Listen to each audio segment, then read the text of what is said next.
Francisco Goya, a painter who lived on the fault line between two centuries and between two worlds. He began as a court portraitist, skilled in the social grammar of palace life, and ended as a solitary prophet of shadow, painting nightmares on the walls of his own house. His brush moved from tapestry cartoons and devotional altarpieces to biting satirical prints, to the violent public dramas of the 2nd of May and the 3rd of May, to the private horror of the black paintings.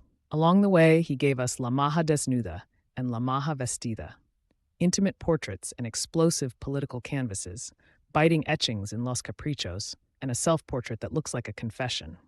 Goya is at once an Enlightenment artist and the ancestor of modernism, realist, satirical, tragic, and prophetic. He taught us that painting could record power and cruelty, but also the strange geometry of fear and the stubborn dignity of the human face.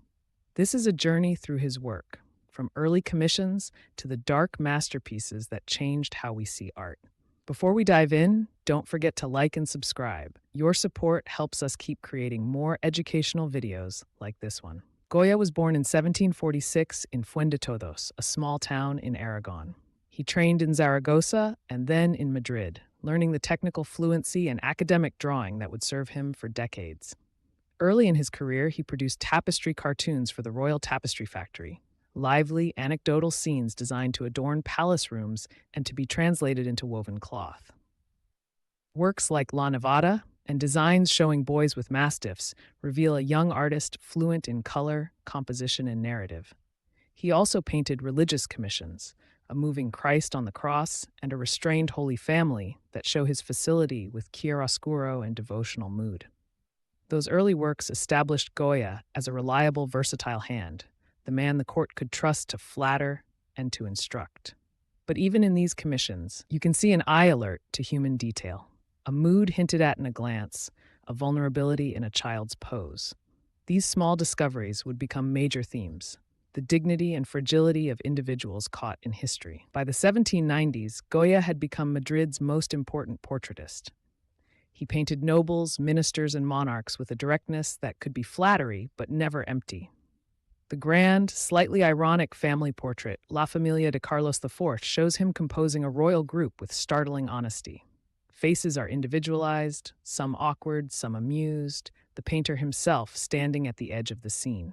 Portraits of aristocrats and state figures demonstrate his gift for psychological economy, a tilt of the head, an almost casual smile. At the same time, Goya produced works of a very different intimacy, La Maja desnuda and La Maja vestida.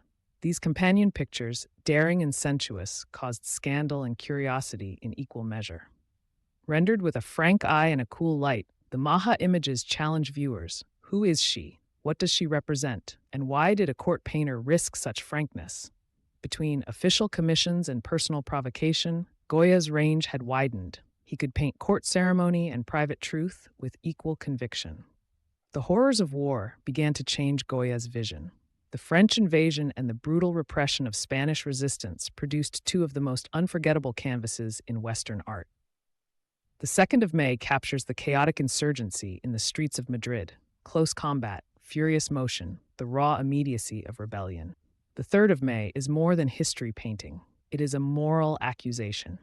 A single, lantern-lit victim stands with arms outstretched, white-shirted and vulnerable, while an anonymous firing squad becomes a black wall of bureaucratic violence. Goya removes all heroic rhetoric. Instead, he records fear, terror, and the ritual of execution.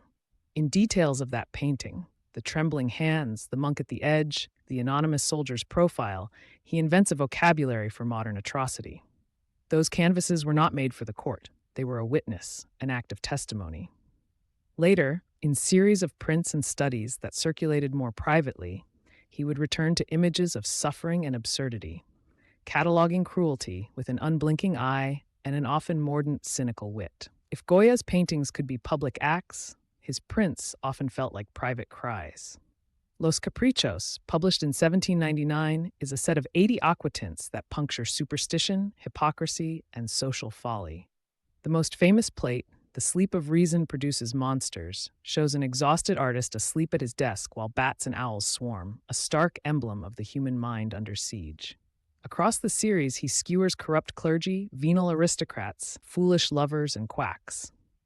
Technically, he explored etching, aquatint, and dry point, allowing tonal shading and velvety blacks that give his prints a nocturnal, dreamlike quality. The prints circulated among an educated readership, and their ambiguous jokes and bitter ironies made enemies at court. But they also show Goya's growing preoccupation with the irrational and the grotesque, themes that would become central to his later black paintings. Los Caprichos is political, ethical, and psychological, satire fused to a new graphic sensibility. In Goya's final decades, his work turned inward and darker. After a serious, mysterious illness that left him deaf, he retreated to the Quinta del Sordo, the house of the deaf man, and painted directly on its walls. The so-called black paintings that survive from that period are visceral and raw. Saturn Devouring His Son is apocalyptic, a monstrous figure caught in cannibal fury. Witches' sabbaths and night flights conjure a world of superstition, cruelty, and spectral gatherings. These images are not polite compositions but immediate outpourings. Rough textures, limited palette, a sense of paint scraped and slapped on in private urgency. Vision Fantastic or Asmodeus shows solitary figures drifting over a scarred landscape, as if carried by a dream or a guilt. At the same time, Goya continued to paint portraits and intimate works, a self-portrait that reads like a testament, a self-portrait with Dr. Arrieta that mixes gratitude with the awareness of mortality. The black paintings anticipated expressionism and surrealism. They are the work of a mature artist who, liberated from patronage and fear, painted the contents of his mind. Goya's influence is impossible to overstate. His late darkness would echo through Delacroix, through the Romantics, and 2 centuries later through Picasso and the Surrealists. Curiosity abounds in his biography. He was accused of subversion and yet painted monarchs who rewarded him. He suffered deafness and isolation, yet produced some of his most inventive works after that loss. The Maja pair inspired censorship and scandal. The church investigated the nude Maja for obscenity, and the identity of the sitter still provokes speculation. A daring aristocrat, a model, a composite. His satirical prints were at once salon gossip and barbed political commentary. Even small technical details are fascinating. His use of aquatint for soft shadowing, the way he sometimes left backgrounds sketchy to force attention to faces, his habit of reworking canvases late into life. Goya's mix of compassion, mockery, and outraged witness makes him both of his time and forever modern. In the end, Goya resists a single label. He is court painter and critic, moralist and dreamer, documentarian of suffering and chronicler of private demons. His paintings taught us that a portrait can be a biography, that satire can be forensic, and that private nightmares can reshape public art. When we look at the 3rd of May, we glimpse modern witness. When we look at Saturn, we feel the abyss of myth and madness. When we turn the pages of Los Caprichos, we meet an artist who held a mirror to society and did not flinch.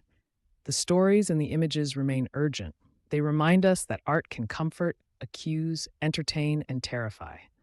To know Goya is to accept complexity, a life lived between courtrooms and quiet, terrifying nights. Thank you for watching, and if you enjoyed this look at Goya, consider exploring his prints and the black paintings in person, where the scale and texture add another voice to his work.